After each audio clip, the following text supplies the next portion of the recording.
Sziasztok! Érkezem a szokásos mit érez, mit gondol videóval. Megnézzük akkor most, hogy mi az, amire ő gondol, tudatos szinten és tudatalatti szinten. Az ő pedig az, akire te most éppen gondolsz. Mit gondol ő tudatos szinten most? Mit gondol ő tudatos szinten?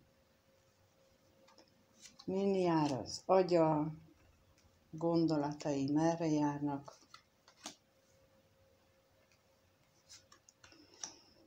És tudat alatti szinten, amivel még nem akar szembenézni, azt nézzük meg, hogy mire gondol tudat alatt.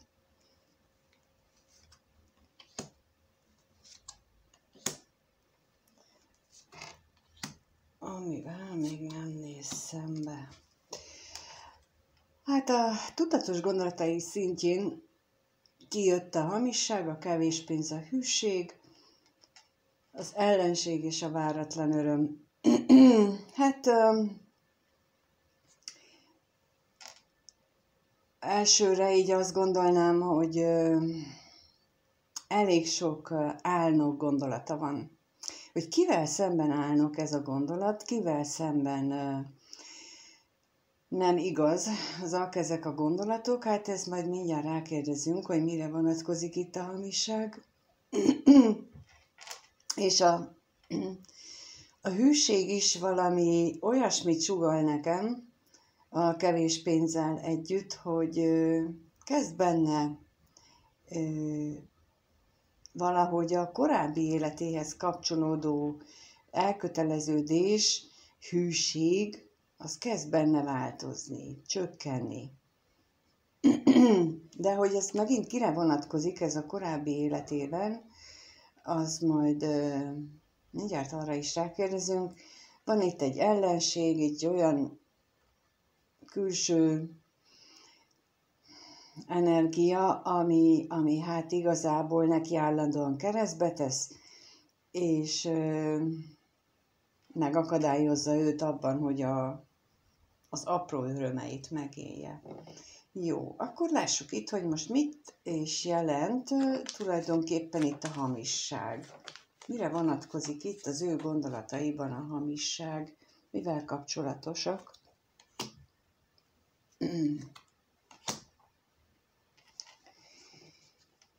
Kijött rá a katonatiszt és a ház, és azt gondolom, hogy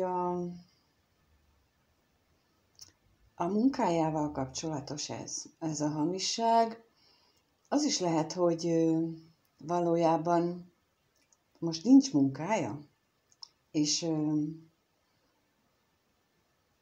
csak úgy otthon van, az is elképzelhető, és az is elképzelhető, hogy ezzel kapcsolatosan nem teljesen őszinte. Tehát lehet, hogy tudna lenni munkája, de valamiért ő most esetleg nem akar dolgozni, és ezért otthon van. Vagy most otthon van olyan elsődleges munka, ami miatt úgy gondolja, hogy csak bezavarna egy másik munka. Ha vállalkozó esetleg, akkor lehetséges az, hogy nincsenek megrendelései, de nekem erről ez jön. És akkor igen. A kevés pénzre kérdeznék rá, hogy mit jelent itt a kevés pénz.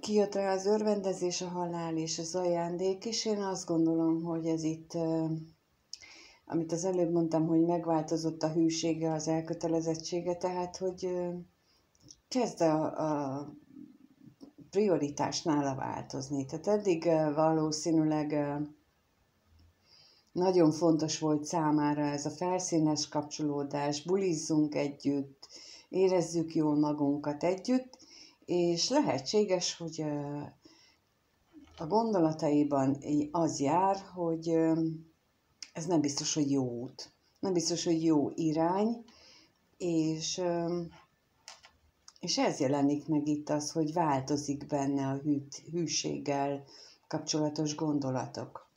Jó, akkor nézzük meg, hogy az ellenség, az mit jelent itt az ellenség? Aha.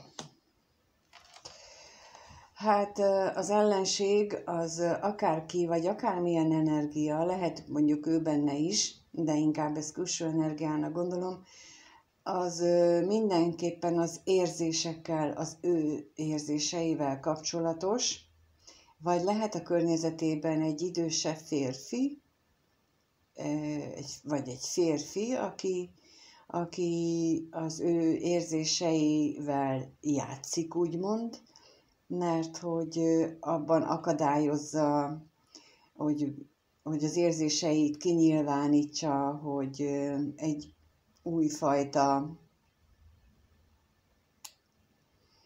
újfajta megközelítésbe helyezze, de most az is jött, hogy egyeseknél előfordulhat olyan is, hogy ez az ellenség, az például a gyerek.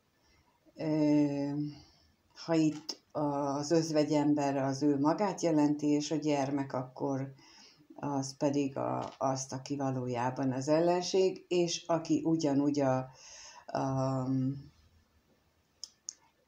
akadályozza őt abban, hogy az érzelmeivel tudjon kapcsolódni, aki például figyelheti az ő szociális médiás dolgait, tehát a kommunikációs dolgait, a telefonját, az minden. Tehát, hogy őt akadályozza abban, hogy az élet apró örömeit, ami számára öröm lenne, és nem ugyanazt az örömet jelenti, mint mondjuk ott az előbb a kevés pénznél, ami kijött az örvendezésre, tehát nem az ilyen felszínes örömöket, hanem valódi mélységes örömök megélésében akadályozza őt. Ez a harmadik energia, vagy ez az energia, aki itt van körülötte. Jó, ide egyébként akkor az ellenségre kijött a szerelem, az özvegyember, az üzenet és a gyermek. És akkor most lássuk, hogy a tudatalatti gondolatai szintjén ott kijött a lelkész, a vesztesség, a féltékenység, a levél és az özvegyasszony, és ez nekem azt mondja, hogy ő elég komoly lelki veszteségeket él meg, pillanatnyilag, a lélekben nagyon vesztesnek érzi magát, tele van félelemmel, fél, hogy nem tud már az özvegyasszonnyal, azzal egy tőle idősebb nővel beszélni, akivel ő szeretne beszélni, vagy kommunikálni, vagy pedig egy olyan személlyel szeretne ő beszélni, aki tőle idősebb, de hát bölcsebb, mint ő. Tehát egy ilyen tanácsot osztogató valakivel szeretne, és ettől fél, hogy nem lesz ebből semmi. Lássuk, mit jelent itt a féltékenység. Kérdezzünk rá, hogy mi az a féltékenység, mi félelem. Fél, hogy elveszíti a szerelmét. Ugye kijött rá tolvaj és a szerelmes nő lapja. A féltékenység itt egyértelműen azt jelenti, hogy attól fél, hogy elveszíti, tehát hogy már nem tud vele kapcsolódni. És megkérdezzük, mit jelent itt az özvegyasszony? Mi az özvegyasszony?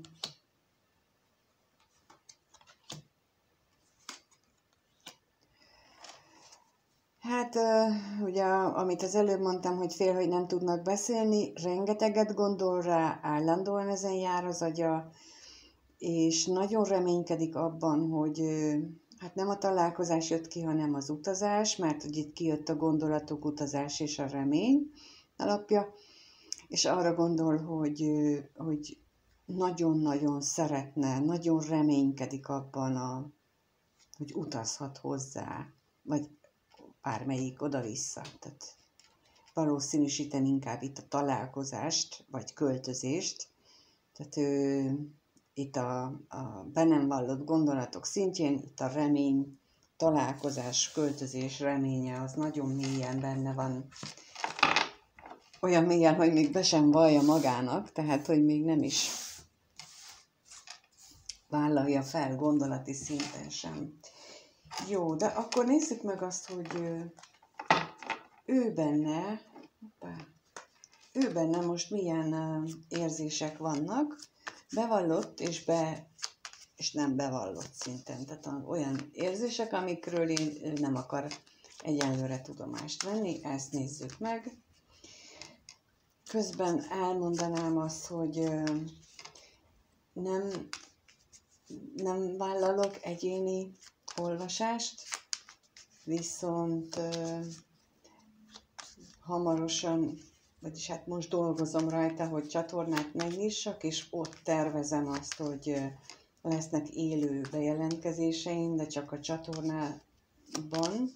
csatornatagok részére, és ott esetleg rákérdezhetünk néhány dologra, akik jelen lesznek, de erről majd még később mondok, amikor már biztosan tudom.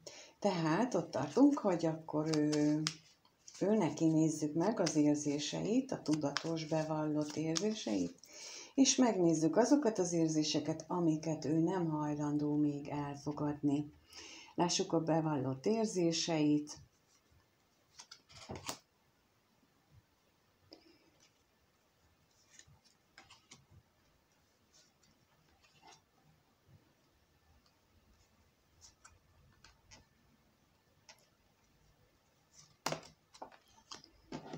Jó, ez is kiesett. És akkor lássuk azokat az érzéseket, amikkel nem hajlandó egyelőre szembenézni. Mik ezek az érzések?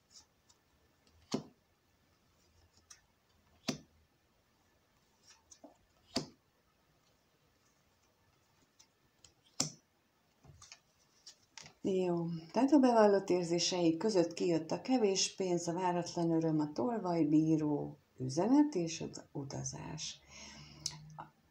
Elmondom azt is, hogy azért mondom el, hogy milyen lapok jöttek ki, mert ez kérés volt, hogy nem látszik mindig, akkor így jobb, hogyha elmondom, akkor így aki figyelni szeretné az ő kedvéért.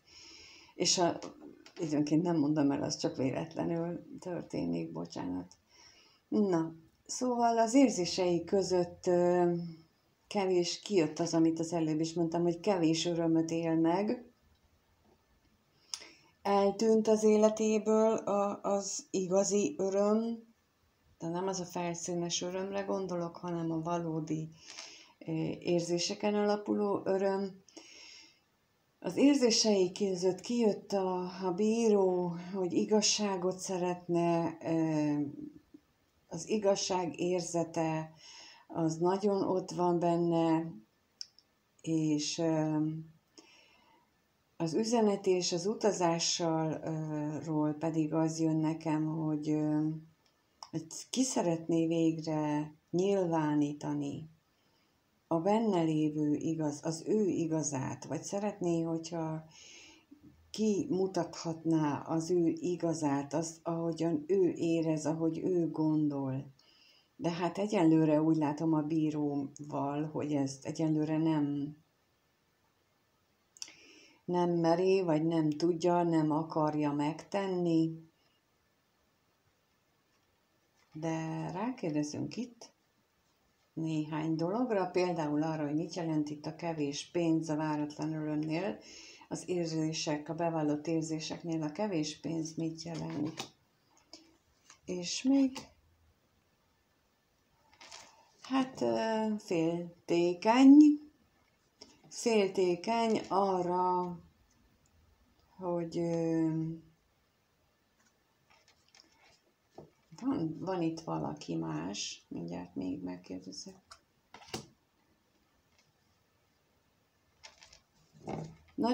Nagyon féltékeny, hogy az öröme, ugye kevés az öröme, és hogy ez az egész távolságtartás, ez az egész érzelemvilága, ahogyan ő megéli az érzelmeihez való kapcsolódást, az örömökhöz való kapcsolódást, hogy az nem igazi, hogy az megbetegedett, hogy azzal valami baj van. Tehát, hogy itt valami megváltozott. Ugye az előbb is már jött az, hogy a gondolatoknál is pontosan ugyanígy a váratlan örömmel kapcsolatosan, hogy itt valami változás történhetett, és fél, hogy ezzel ő nem tud mit kezdeni. Jó, megnézzük, hogy mit jelent itt a bíró. Mint gondolkodik? Miért? Szomorú.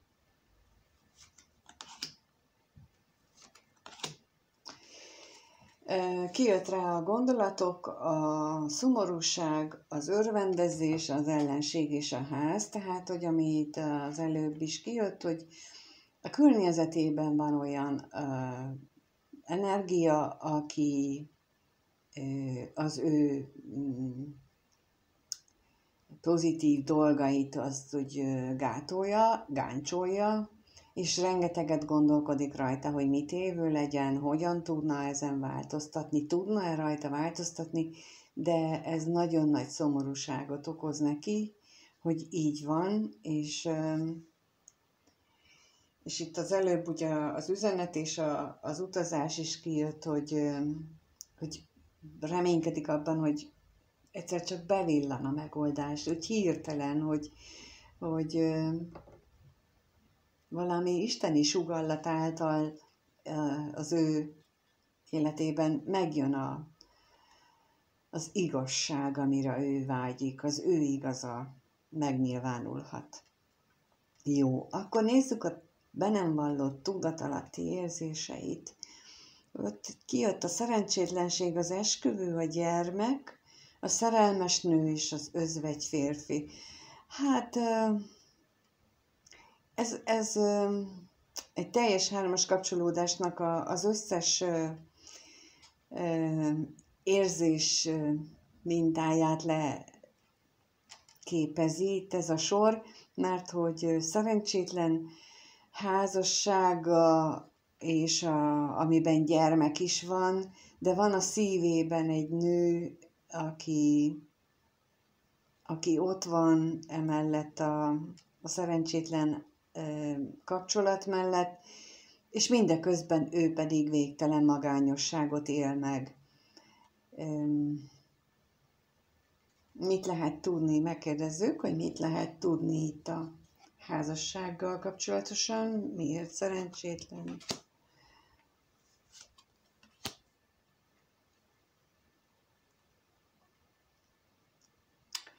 Kijött rá az állandóság és a halál. Ez a végleges válást jelentheti. Tehát az ő be nem vallott érzései között ott van már az, hogy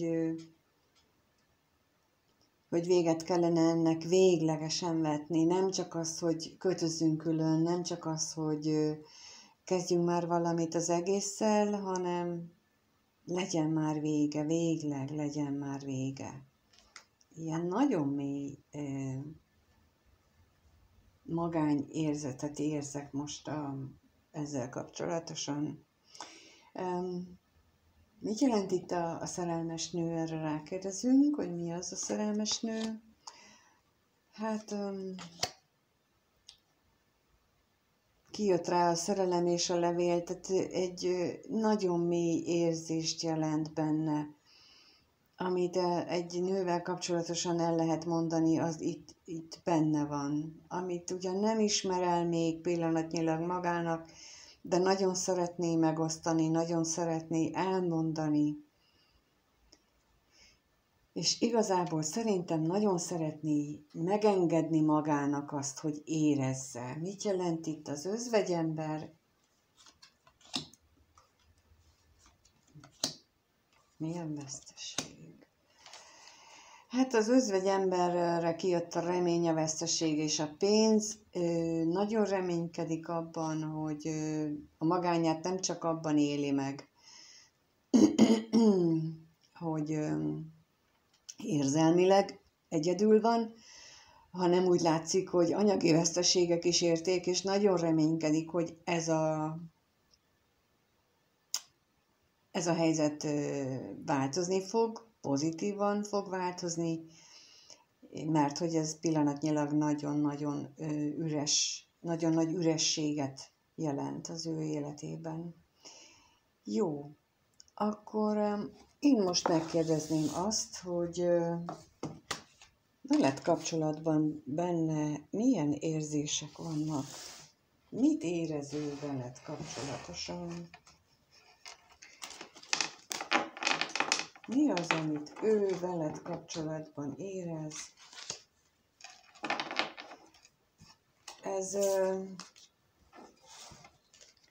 egy nagyon mély érzésű valakiről szól. Nem tudom, hogy kivel fog ez most rezonálni, ki az, akinek a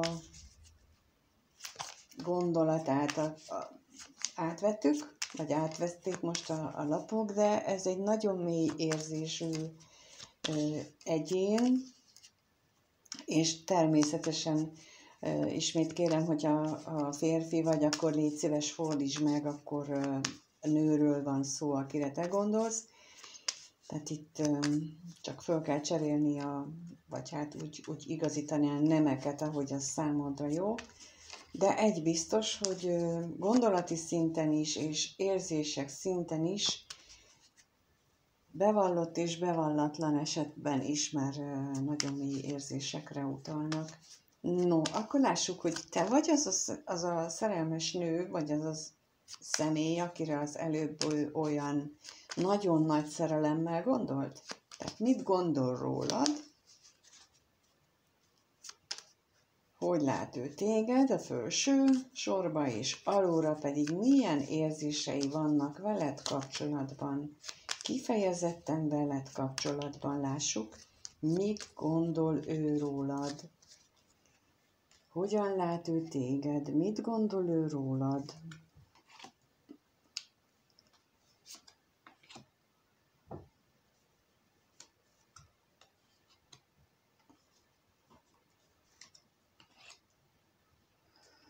Hóha!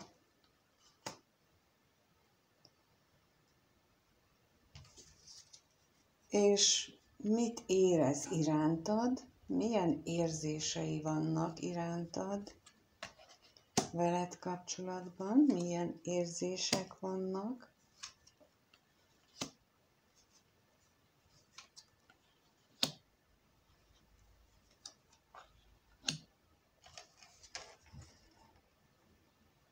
Kijött a gondolatai között, a hozzád kapcsolódó gondolatai között kijött a levél, a bosszúság, a szomorúság, az ellenség és a házasság lapja.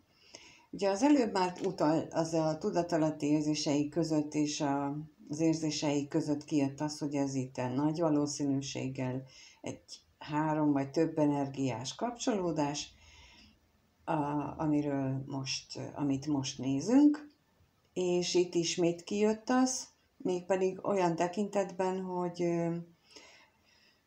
a kommunikáció hiánya, az a veled valószínűleg nincsen kommunikáció, és ez elszomorítja őt, és nagyon-nagyon zavarja.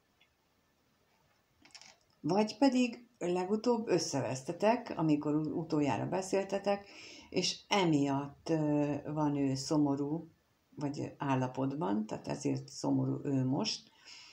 És én úgy látom, hogy itt veled kapcsolatosan úgy gondolja, hogy az ő kapcsolata, ami most megvan, az őt megakadályozza mindenben, ami hozzád fűzi. Jó, lássuk itt az ellenségről, nem, előbb a bosszúságról, Mit lehet tudni a bosszúságról, mire vonatkozik itt? Tudhatunk-e meg róla? Ó! Mi történt még? Ó, itten egy olyan történet kerekedett ki nekem, kijött rá a hamisság, a találkozás, a szerencsétlenség és a tolvaj, hogy lehet, hogy abból adódik a gondolataiban a bosszúság és a szomorúság, hogy volt korábban egy megbeszélt találkozás, és az nem jött össze. Valami, hát igazából ő úgy gondolta, hogy ilyen légy-ott-szerű találkozás lenne, de az sem jött össze, és emiatt nagyon bosszus, és úgy gondolja, hogy te vagy a szomorú, hogy ez nem jött össze, és emiatt van itt benne ez a gondolatai között ez a negatív gondolat, hogy, és akkor az üzenet, vagy a levél hozzá az az, hogy jó lenne megbeszélni ezt, hogy mi történt akkor. Ó, és megnézzük akkor, hogy mi itt az ellenség a házassággal kapcsolatosan.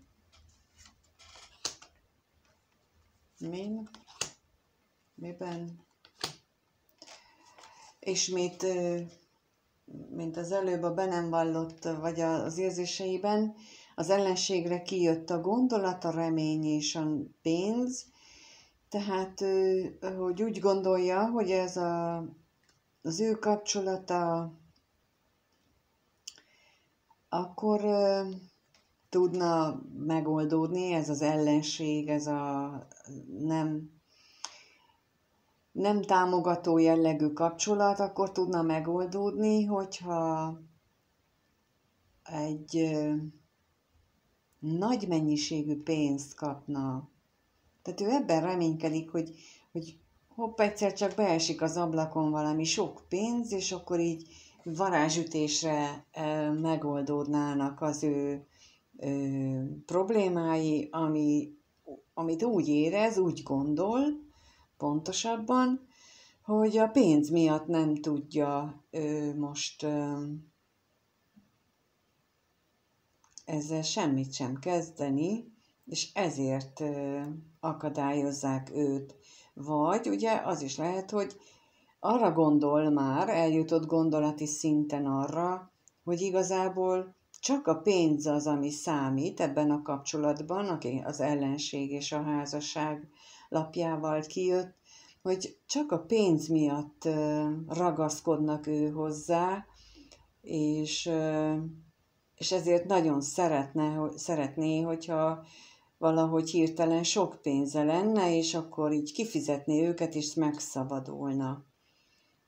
Ilyen gondolatok is előfordulhatnak az ő fejében. Jó, akkor lássuk, hogy a tudat, vagy az érzései, feléd irányuló érzései szintén mi jött ki? Kijött a betegség, az örvendezés, a kevés pénz, a bíró és az üzenet. Hát ez nekem azt mondja, hogy bele van betegedve abba, hogy nem lehettek együtt, hogy nem találkozhattok, és lehetséges, hogy a múltban elhangzott egy olyan mondat, az utolsó vagy a legutóbbi kommunikáció során,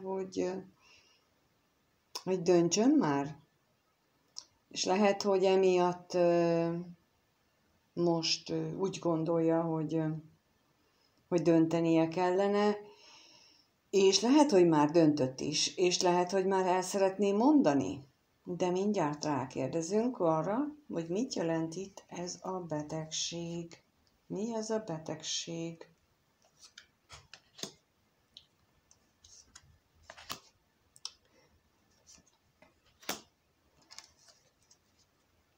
Ismét kijött ugye a szerencse, a féltékenység és a házlapja, és ez nekem ismét erre utal, amit itt fönt is,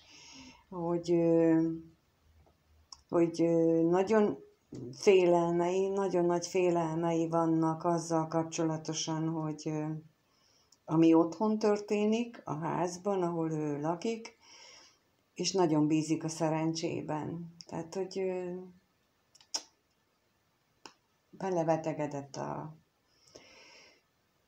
az ürességbe, és nagyon bízik a szerencsébe, de ugyanakkor a félelmeivel szerintem ki is nullázza azokat a pozitív reményeket, ami benne van. Mert mindenhol, ahol van, mindenhol jön a pozitív mellé, hogy jön a negatív. Tehát, mint a minden így kinullázódna. Nem látom azt egyértelműen, hogy ő pozitívan tekintene a jövőbe. De ha megnézzük, hogy mire vonatkozik itt a bíró. A bíró mire vonatkozik itt?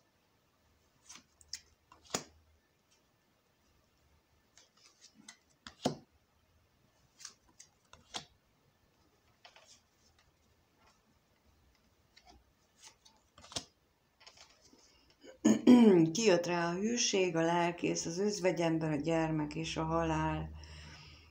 Hát igen, arra dilemmára vonatkozik,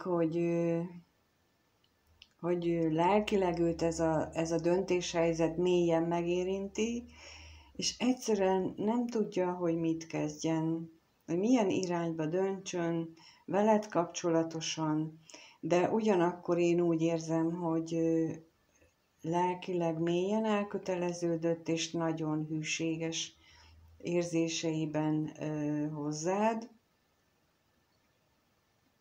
Viszont a gyermekkel, az özvegyember, a gyermek és a halállal, azzal azt gondolom, hogy egy új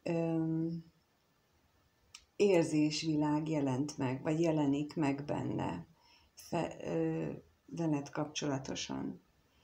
Lehet, hogy megértett néhány dolgot, amit korábban nem, és ez ilyen fellebbentett benne egy fájtlat, ami újfajta érzéseket hozott elő benned. Nagyon érdekes, hogy itt egyáltalán nem jött ki veled kapcsolatosan a érzelmi, tehát szerelmi lap. Hát nem tudom, hogy kire gondoltál, nem tudom, hogy mennyire rezonál. Köszönöm, hogy itt vagy, megnézed, köszönöm, ha lájkolsz, feliratkozol, és mindenkinek minden jót kívánok, és kívánom, hogy a lehető legjobban rendeződjenek el a dolgok, mindenki számára a legjobban. Sziasztok!